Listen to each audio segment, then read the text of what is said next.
यहाँ पे आपने जावा के स्काई कोड और यूनिकोड को पढ़ लिया है। अब हम लोग बढ़ेंगे यहाँ पे कीवर्ड्स की तरफ। कीवर्ड्स क्या होते हैं ये समझ लेते हैं।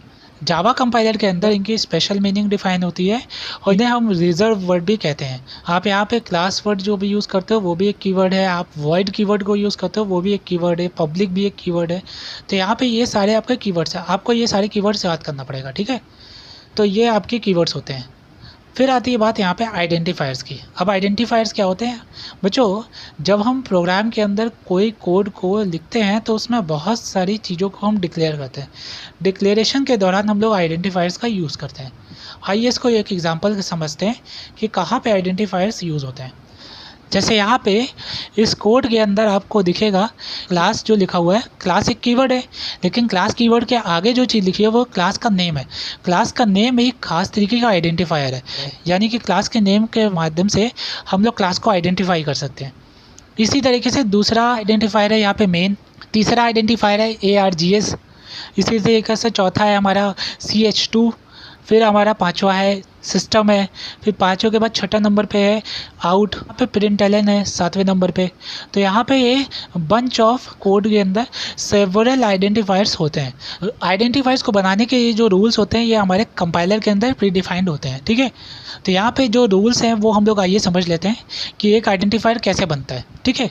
राइट साइड में आपको यहाँ पे एग्जाम्पल दिख रहा होगा, एग्जाम्पल के अंदर आपको एग्जाम्पल शो करेगा और यहाँ पे आपको रूल्स दिखाई दे जाएंगे। जैसे जैसे हम रूल्स को बताएंगे वैसे वैसे वहाँ पे राइट साइड में आपको आइडेंटिफायर दिखेगा। तो चलिए सबसे पहले आइडेंटिफायर का रूल को समझ लेते हैं। जो भी हमारा आइडेंटिफायर होगा वो किसी भी हाल में स्टार्ट नहीं होगा डिजिट से, ठीक है। यहाँ पे एग्जांपल के लिए 1 कार, डिजिट 1 है यहाँ पे, तो डिजिट से कभी भी एक आइडेंटिफायर स्टार्ट नहीं होना चाहिए।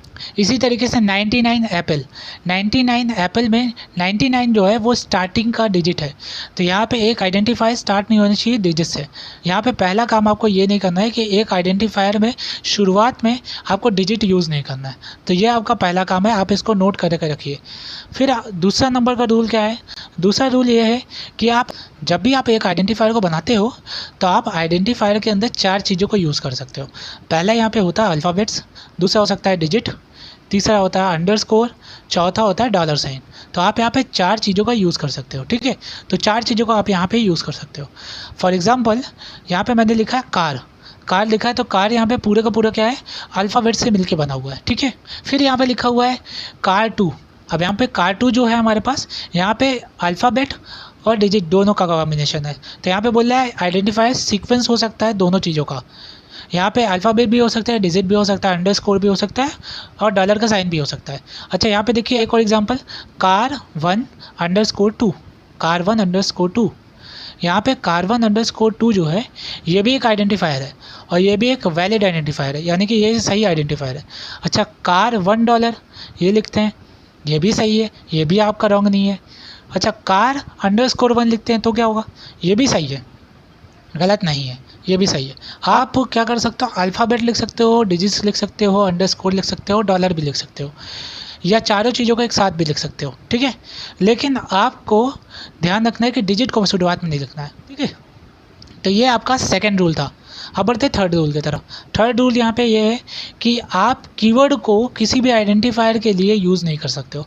मतलब आप अगर कोई कीवर्ड का यूज़ करते हो एक आइडेंटिफायर को बनाने के लिए तो वो इनवैलिड होगा। कंपाइलर उसको चेक करेगा, वो कह देगा ये भैया गलत है, ये आपने गलत आइडेंटिफायर बना दिया है। अब मान लो मैंने एक आइडेंटिफायर बना दिया एब्स्ट्रैक्ट नाम से, और एब्स्ट्रैक्ट तो एक कीवर्ड है, तो ये एक रॉन्ग हो जाएगा, ठीक है। इसी तरीके से एक आइडेंटिफायर मैंने बना लिया मान लो डू नाम से, डू भी एक रॉन्ग आइडेंटिफायर है, क्योंकि यहाँ पे डू क्या है, एक हमारा कीवर्ड है। इसी तरीके से अगर हम ट्रू का यूज़ कर लेते हैं तो ये भी रॉन्ग है, ये भी क्या है, रॉन्ग है। अच्छा यहाँ पे मान लो मैंने नल का यूज़ कर लिया, तो नल एक लिटरल है जिसका आप यूज़ नहीं कर सकते हो, ठीक है।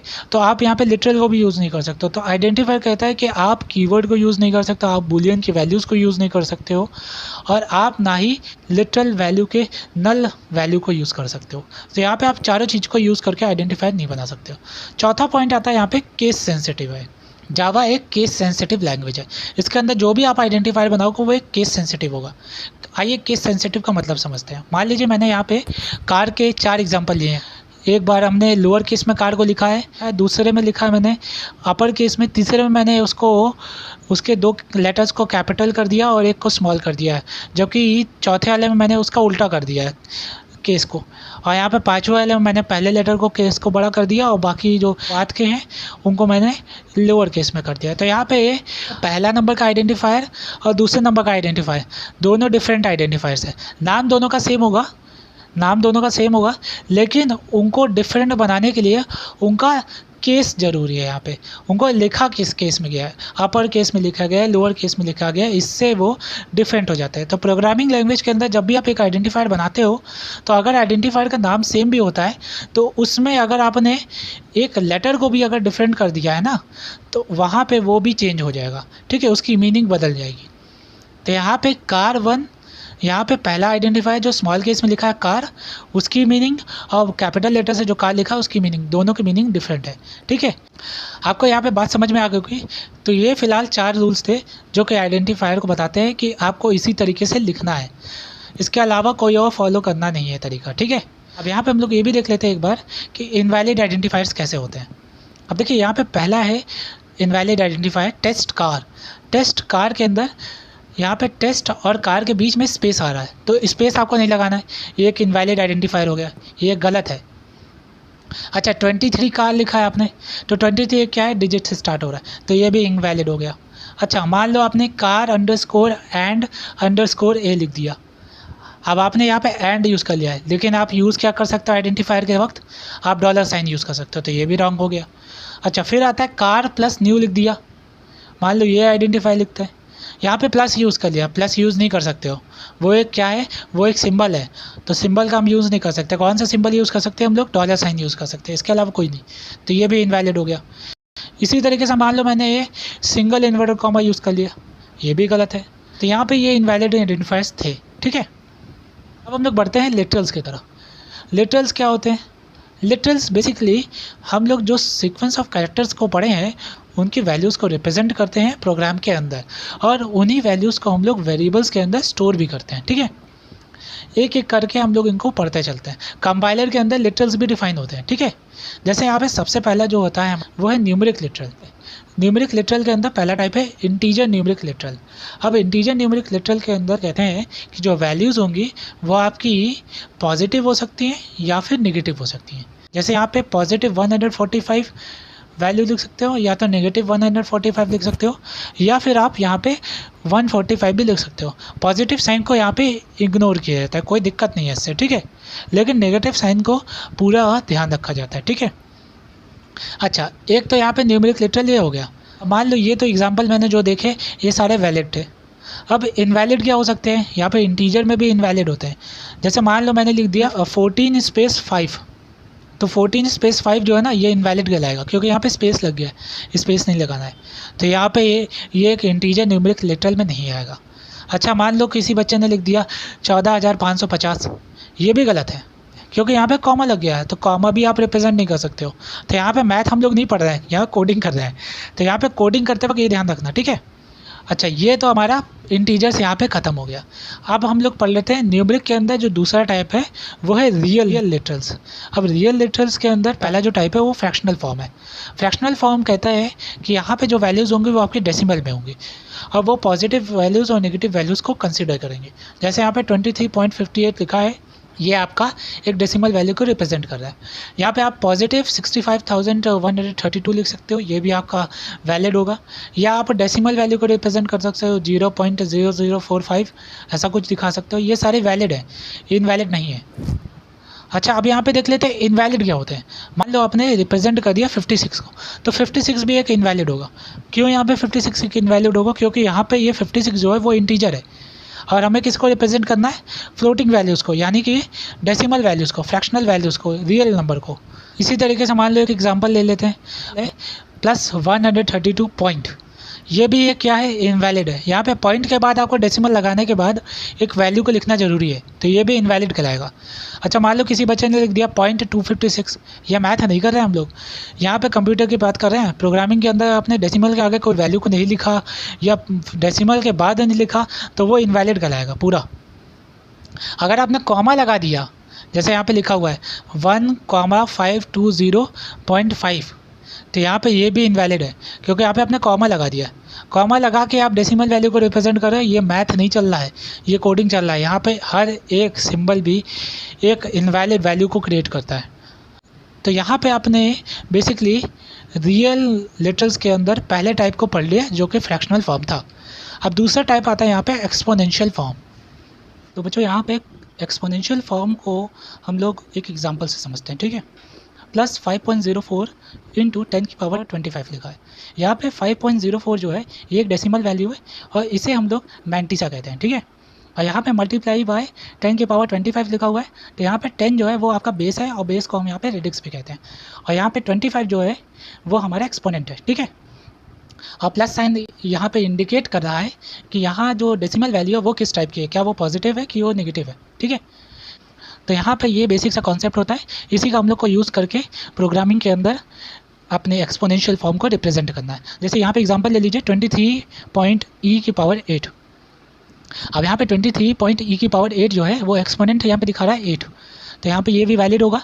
इसी तरीके से मान लीजिए -165.62 यहाँ पे की पावर 3 दिया हो, ये एग्जांपल भी एक वैलिड एक्सपोनेंट होगा। इसी तरीके से 98 की पावर +8 में ये भी एक एक्सपोनेंट है और ये भी एक वैलिड एक्सपोनेंट है। अच्छा, इनवैलिड क्या हो सकता है, जैसे मान लो किसी में डेसिमल वैल्यू दी हुई है और उसमें जो दिया है वो आपका एक्सपोनेंट है। अगर मान लो एक्सपोनेंट आपका रिप्रेजेंट ही नहीं कर रहा है, यहाँ पे सिर्फ एक्सपोनेंट के को रिप्रेजेंट करके आगे पावर रिप्रेजेंट ही नहीं किया, तो ये इनवैलिड कहलाएगा। या मान लो आपने क्या कर दिया, आपने डेसिमल वैल्यू को 2 बार लगा दिया, तो ये भी एक इनवैलिड हो जाएगा। या मान लो आपने क्या कर दिया, आपने ना डेसिमल वैल्यू लगा दिया लेकिन डेसिमल के आगे कोई वैल्यू लगाई नहीं, यानी कि 0 लिखा ही नहीं या 2 लिखा ही नहीं या कोई नंबर लगाया नहीं, ये भी एक इनवैलिड होगा। आप मान लो कि आपने लिखा कोई नंबर और उस नंबर के अंदर कॉमा लगा दिया, तो वो भी एक इनवैलिड होगा, ठीक है। तो यहाँ पे वही फ्रैक्शनल फॉर्म के अंदर जो भी आपके रूल्स हैं वही सारे रूल यहाँ पे भी कैरी ऑन होंगे, बस यहाँ पे एक एक्सपोनेंट का फॉर्म भी यहाँ पे यूज़ होगा, ठीक है। तो यहाँ पे आपने न्यूमेरिक लिटरल के अंदर 2 चीज़ें पहले तो आपने इंटीजर लिटरल पढ़ा, फिर आपने रियल लिटरल के बारे में पढ़ा, ठीक है। अब हम लोग बढ़ते हैं यहाँ पे आगे। यहाँ पे अगला है नॉन न्यूमेरिक लिटरल। अब नॉन न्यूमेरिक लिटरल क्या होते हैं, नॉन न्यूमेरिक लिटरल के अंदर हमारे कैरेक्टर्स और स्ट्रिंग आते हैं, ठीक है। तो यहाँ पे बेसिकली यहाँ पे नॉन न्यूमेरिक लिटरल को 2 हिस्सों में डिवाइड किया। पहला है यहाँ पे कैरेक्टर में, जिसे हम यहाँ पे CHAR कहते हैं, कैर, ठीक है। इसे हम कैर के नाम से भी कहते हैं। तो ये कैर लिटरल है जिसके अंदर हम लोग कैरेक्टर को रिप्रेजेंट करते हैं सिंगल इन्वर्टेड कॉमा से, जैसे capital G, small a, inverted comma के अंदर हैश दिखा दिया, सिंगल इन्वर्टेड कॉमा के अंदर 5 लिख दिया। तो ये सारे आपके कैरेक्टर्स हैं जो कि रिप्रेजेंट हो रहे हैं लिटरल में, ठीक है। दूसरा जो टाइप होता है नॉन न्यूमेरिक लिटरल में वो होता है स्ट्रिंग। स्ट्रिंग यहाँ पे जब भी आप डबल इन्वर्टेड कॉमा से कोई भी लेटर या कोई वर्ड को रिप्रेजेंट करोगे तो वो स्ट्रिंग कहलाएगा। स्ट्रिंग बेसिकली एक सेंटेंस है, एक वर्ड हो सकता है, ठीक है। जैसे यहाँ पे डबल इन्वर्टेड कॉमा के अंदर a लिखा तो ये भी एक स्ट्रिंग है या एक वर्ड है। या आप डबल इन्वर्टेड कॉमा के अंदर पेन लिख दिए तो पेन भी एक क्या है, एक स्ट्रिंग है। या आपने डबल इन्वर्टेड कॉमा के अंदर सम +34 लिखा, ये भी एक स्ट्रिंग ही कहलाएगा, ठीक है। या आपने डबल इन्वर्टेड कॉमा के अंदर कोई डिजिट को लिख दिया, लेकिन डिजिट क्या है उस समय रिप्रेजेंट की जाएगी एज एन स्ट्रिंग के फॉर्म में, ठीक है। अगला टाइप यहाँ पे आता है बूलियन लिटरल। अब यहाँ पे बूलियन लिटरल क्या होते हैं बच्चों, यहाँ पे बूलियन लिटरल कहते हैं कि यहाँ पे बूलियन एक स्पेशल काइंड की वैल्यू होती है, ट्रू वैल्यू और फॉल्स वैल्यू को प्रोवाइड करती है। तो यहाँ पे आप लोग बूलियन लिटरल के अंदर 2 वैल्यूज़ को पढ़ेंगे, एक होता है ट्रू और एक होता है फॉल्स। तो यहाँ पे बूलियन की 2 वैल्यूज़ होती है लिटरल के फॉर्म में। अगले नंबर पे आता है यहाँ पे नल लिटरल। बच्चों यहाँ पे नल लिटरल जो होता है एक स्पेशल काइंड का एक वैल्यू है जो कि नल कहलाता है, ठीक है। यहाँ पे इस नल कैरेक्टर को इनकोड किया गया है /0 से। आप जब भी इस कोड को दिखाना चाहते हो, नल कैरेक्टर को दिखाना चाहते हो, तो यहाँ पे आपको /0 सिंगल इन्वर्टेड कॉमा के अंदर लिखना पड़ेगा, तो इससे आपको नल लिटरल को रिप्रेजेंट कर पाओगे, ठीक है। अच्छा, आप अगर चाहो तो नल को नल वर्ड लिखकर भी रिप्रेजेंट कर सकते हो। तो अब हम बढ़ते हैं यहाँ पे पंचुएटर्स की तरफ। पंचुएटर्स क्या है, बेसिकली पंचुएटर्स सेपरेटर्स है। इनको एक प्रोग्राम से समझते हैं। जैसे यहाँ पे एक प्रोग्राम है मेरे पास जावा स्वैप वैल्यू नाम से, हमें इसमें हमारे पास सबसे पहले कर्ली ब्रेसेस है, इसी तरीके से यहाँ पे पैरेंथेसिस हैं इस प्रोग्राम के अंदर, इसी तरीके से यहाँ पे स्क्वायर ब्रैकेट है, इसी तरीके से यहाँ पे आपका कॉमा यूज़ किया गया है इस प्रोग्राम में, या फिर आपका यहाँ पे सेमीकोलन यूज़ किया गया है, या फिर यहाँ पे आपका पीरियड यूज़ किया गया है, यानी कि फुल स्टॉप का यूज़ किया गया है। तो यहाँ पे ये सारे आपका कहलाते हैं पंचुएटर्स, ठीक है, जो कि आपके प्रोग्राम के अंदर कोड को सेपरेट करने का काम करते हैं, ठीक है। तो इसलिए हम इनको कहते हैं पंचुएटर्स।